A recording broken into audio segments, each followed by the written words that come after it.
that's the pure. We went through the whole thing. After you do the pre-treatment spray, then you do the blow dry and the iron. Okay? Now with the maximum, it's the same thing, only there's no processing time. And like I said, you can shampoo next day with this product, which is a big plus. And I do so many passes that I think that's why I'm slow at it. The more passes, the better. That's how I feel. Be quiet, Megan. Shut up. Shut up, Megan. So that's the process. So I've had the global keratin before, and it did take some of my curl out of my hair. But I really, really always have wanted the look of having my curl just be like when it's almost dry, but not completely dry. But as soon as it gets completely dry, it goes whoosh, like this.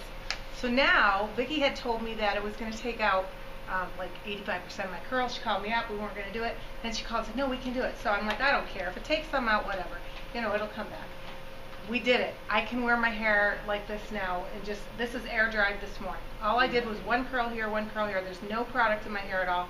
It's soft, it's healthy, it's not frizzy, and this is how I've always wanted to have my hair. So I love it. Yay. And you have shampooed and curled it too, and it didn't affect the curl at all. No, I can curl it. I can put my, because I do hot rollers. I like a little more retro look to my hair.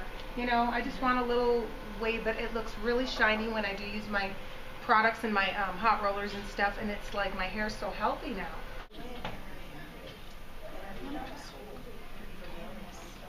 The swatch chart I kind of briefly touched on, and I'd like to go into it a little bit more with how it works.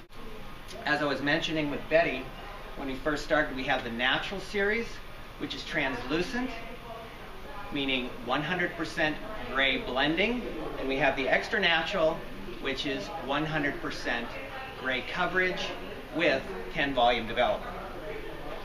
Then we have the liqueur collection down here. This is a very interesting group of colors that are pre-mixed. It's your level. It has a natural, a gold, and a red or mahogany. And they're a very kind of rich, beautiful, beautiful color end result.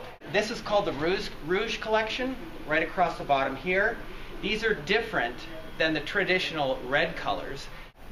So it's a great way to balayage on some pop through the hair color. I didn't feel that it was like Magma because the colors were really vibrant.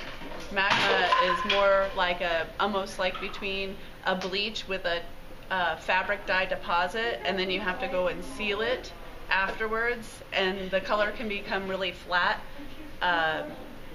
Typically is pretty flat. This wasn't flat at all. Very vibrant. It can go for 30 minutes, which I'm doing on Betty, or if you're in a hurry, 15 to 20 under gentle heat. You can process for a full development of color, 15 to 20 minutes. The reason is the technology is lift and deposit at the same time. From the minute you put the color on, it's lift, deposit, lift, deposit, lift, deposit. Not 20 minutes of lift and 15 minutes of deposit. You can see it up here, the depths, the levels, the tones. Does anybody have any questions on that? No. Colors, when you're doing more than 70%